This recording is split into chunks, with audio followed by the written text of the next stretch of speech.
Welcome back. Today's case is going to divide opinions. It started with a scuffle and ended in a misconduct hearing. The incident in question: did an officer lose his cool and kick a man on the ground? Police brutality. Oof. All right, who are we talking about?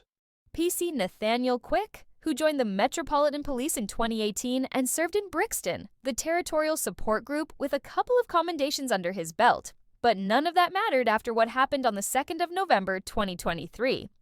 So what's the specifics? It starts with a late-night call at 2:21 a.m. A couple, Mr. Okungu and Ms. Umesha, were trying to rent an Airbnb, but couldn't get in. An argument breaks out with a Slovenian couple already inside. Things get heated. Police get called. Mrs. Umesha gets arrested for calling PC Quick a racist slur. She's put in the back of a police van. Then Mr. Okungu opens the van door, trying to get to her. PC Quick grabs him, pulls him to the floor, and this is where it all kicks off. Literally. Allegedly. So Okungu claims Quick kicked him, I'm guessing. You're partly right. The initial claim came from PC Shepard, another officer at the scene. According to him, PC Quick kicked Mr. Okungu in the back after taking him down. Here's how it unfolded. On the night of the incident, PC Shepard wrote a witness statement but did not mention any kick. 3 days later, in his pocket notebook, PC Shepard first mentions seeing PC Quick deliver a short, sharp kick to Mr. Okungu's ribs. Almost a year later, in a second witness statement, Shepard changes the description slightly, now saying he saw PC Quick kick Mr. Okungu in the middle of his back with force. He eventually clarified to the panel that by middle of the back, he meant the spine. Okay, so I'm now a little confused. Firstly, why was Shepard the one reporting it and not Okungu? And secondly, you're telling me Shepard watched the incident, said nothing, wrote nothing, then suddenly remembered a full-on kick. Something's not right here, right? Well, get this. None of the body-worn video shows any kick. Not from Quick's camera, not from Shepard's, not from the other officer on scene at PC Hall. There isn't even a reaction from Mr. Okungu. No flinch, no shout, no injury, nothing. All right, so are we seeing a fit-up here? Right, well, get ready for a twist. Back at the station, just 9 minutes later, Quick tells PC Shepard in private, "I kicked him in the back because I lost my temper. By mistake." Except his BWV was still rolling. Shepard sees the red light, gives a look, and turns it off. Wait, so he did do it? I am royally confused. Let me try and clarify. In the hearing, Quick says he genuinely believed in that moment that he'd kicked Mr. Okungu by accident, blaming it on adrenaline, fast-paced scene, and confusion. But then after watching the footage and reflecting, he realized he didn't actually kick him. This is a mess. And I smell BS. You said Quick said on the body worn, he did it out of anger.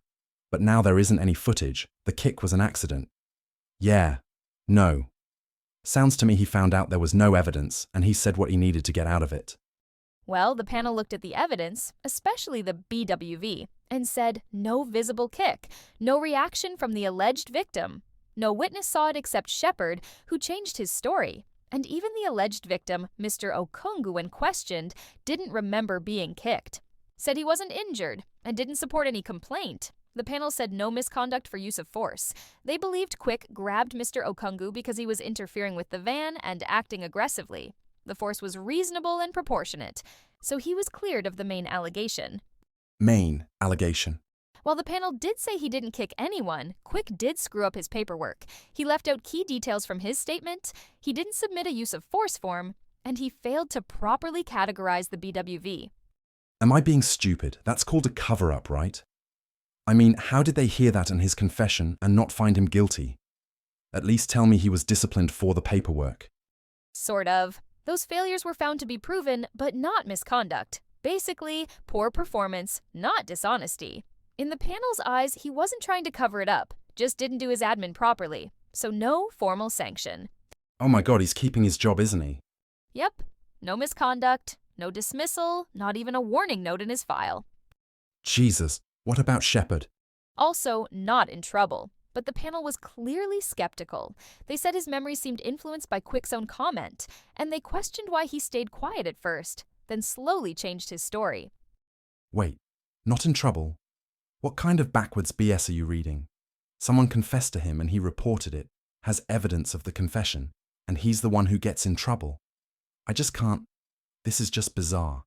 Well, that's the case of PC Nathaniel Quick. No excessive force and apparently no cover-up. Let us know what you think. Was the panel right to believe Quick? Or does this raise deeper concerns about police accountability and the panel's decision? Drop your thoughts down below. Thanks for watching, and I'll see you next time. This was just a messy, confusing cluster.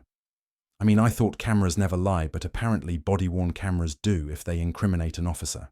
Anyway, that's all for this video. Thank you for watching. Be sure to subscribe for more updates. Stay informed, stay aware, and remember, accountability matters.